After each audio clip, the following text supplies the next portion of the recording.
તમારે તમારી ઉર્જાનું બેલેન્સ જ શીખવાનું છે. ઉર્જા ખોટા માર્ગે જઈ રહી છે કે ઉર્જા સાચા માર્ગે વહી રહી છે.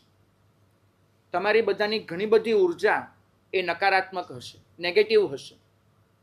આ એનર્જીનું બેલેન્સ આ શાસન શીખવે છે. પ્રભુએ તો બહુ સરસ વાત કરી છે. તમે આ સાંભળશો ને તમને એમ થશે કે અત્યારે જઈને એના પગે પડી જાઓ.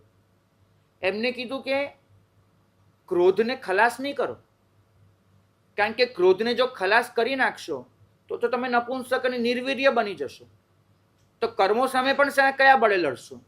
ક્રોધને સાચવી રાખો, પણ એ ક્રોધને ખોટી જગ્યાએ વાપરવાને બદલે તમારા આંતરિક શત્રુઓ સામે વાપરો. લોભને ખલાસ નહીં કરો. લોભને ખલાસ કરી નાખશો તો તમે દુનિયાના સૌથી આળસુ બની જવાના છો. પણ લોભને તમારા ગુણોની પ્રાપ્તિમાં વાપરો.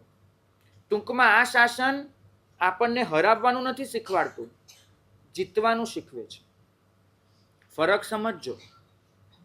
કોઈકને હરાવી દેવા એનો એક જ મતલબ થાય કે એને ચૂપ કરી દેવો, એની બોલતી બંધ કરી દેવી, દલીલોથી એને જીતી લેવો, એના પર કબજો મેળવી લેવો. પ્રભુ કહે છે કે યાદ રાખજો, તમે કોઈને દલીલોમાં હરાવીને ચૂપ કરી શકો છો, એને પોતાનો ન બનાવી શકો.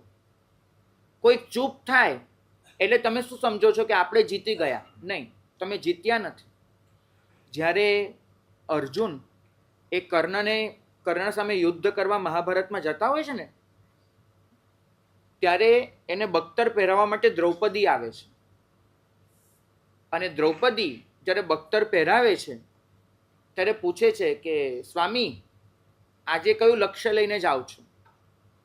તો અર્જુન એક પડકાર આપે છે કે આજે કર્ણને હરાવીને આવીશ, આ મારો પ્રતિજ્ઞા છે. દ્રૌપદીએ હાથ જોડ્યા કે સ્વામી, કર્ણને કાં તો તમે મારી શકો અને કાં તો કર્ણ તમને મારે. કર્ણને મારી શકાય, કર્ણને હરાવી ન શકાય. ફરક સમજજો. કોઈકને મારીને તમે ચૂપ કરી નાખો, કર્ણને હરાવવો શક્ય નથી. એનું પૌરુષ જોતા. આપણે શત્રુઓને હરાવવા નીકળે, આપણા ક્રોધને, આપણા લોભને હરાવવા નીકળે.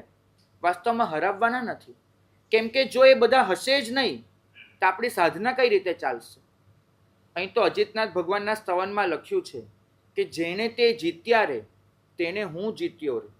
ત્યાં લખ્યું છે જેણે તે હરાવ્યા રે તેને હું હાર્યો રે, એવું નથી લખ્યું. હરાવવાનો મતલબ થાય છે કે એને ખલાસ કરી નાખવું, પણ જીતવાનો મતલબ થાય છે એને પોતાનો બનાવી લેવો. બરાબર છે? મનુષ્યે આ જીતવાનું એક સાધન શોધ્યું છે. સાપ કરડે અને તમને સૌથી પહેલી જે દવા મુકાય એ દવા શેમાંથી બની હોય? સાપના ઝેરમાંથી. બરાબર છે? તો જે સાપનું ઝેર મારક હતું એ સાપના ઝેરની દવા બનાવી દેવી, આ ધર્મ છે. જે દૂષણ હતા એને જ તમારા ઉપયોગમાં લઈ લેવા, આ ધર્મ છે. તમારી સાધના એવી રીતે ગોઠવી દેવી કે જે તમને નડતર રૂપ હતું એ તમને સહાયક બની જાય, એ ધર્મ છે. શત્રુને પરાસ્ત કરવા માટે આ ધર્મ નથી, શત્રુને પોતાનો બનાવી દેવા ધર્મ છે.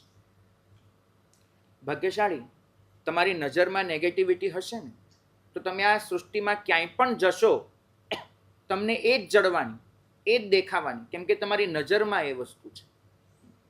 આપણે કેટલો બધો દોષ આપીએ છીએ કે અહીંયા આ ખરાબ છે, અહીંયા આ ખરાબ છે, 5મો આરો આવ્યો, આ પશ્ચિમી સંસ્કૃતિ આવી, આ 21મી સદી, આખી લાઈફસ્ટાઈલ બગડી ગઈ છે, અહીંયા આમ બહુ જ બોલીએ છીએ.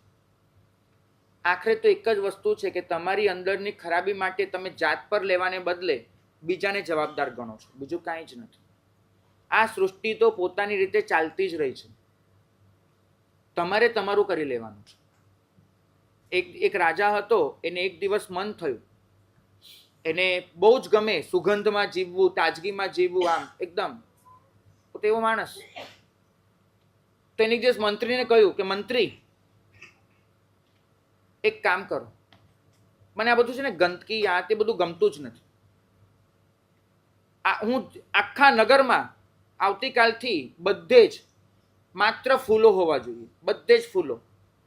હું જ્યાં પણ જાઉં ત્યાં મને સુગંધ જ જડે, હું જ્યાં પણ જાઉં ત્યાં મને તાજગી જ જડે, હું જ્યાં પણ જાઉં ત્યાં મને સૌંદર્ય જ જડે.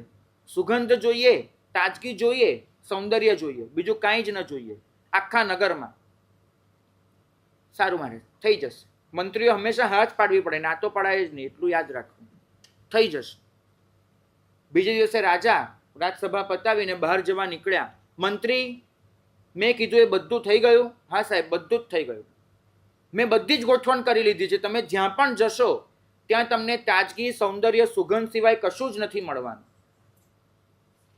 મંત્રી આગળ આવી અને રાજાનો જે ઉપરની જે શેરવાની હતી, કોટ હતો, એના ખિસ્સામાં એક સરસ ગુલાબનું ફૂલ મૂકી દીધું. સાથે સેવક હતો, એના હાથમાંથી બોટલ લીધી અને આમ કરી અને સ્પ્રે કરી દીધો. અને રાજા છે એના હાથમાં એક રૂમાલ પકડાવ્યો. એ રૂમાલની અંદર સરસ ખુશ્બો છાંટેલી હતી. રાજાને કે રાજન, હવે તમે જાઓ. હવે તમે જ્યાં પણ જશો ને ત્યાં તમને તાજગી, સૌંદર્ય, સુગંધ સિવાય કાંઈ જ જડવાનું નથી. કશું જ નહીં જડે તમને. તમને બધે જ આ દેખાશે. આખી સૃષ્ટિને ફૂલોથી મહેકાવી નથી શકાતી, પણ મારા ખિસ્સામાં ફૂલ મૂકી શકાય છે. બરાબર? આખી સૃષ્ટિ એને સુગંધિત કરવાનું કદાચ શક્ય ન હોય, મારા કપડા પર સુગંધ છાંટી દઉં એ શક્ય છે.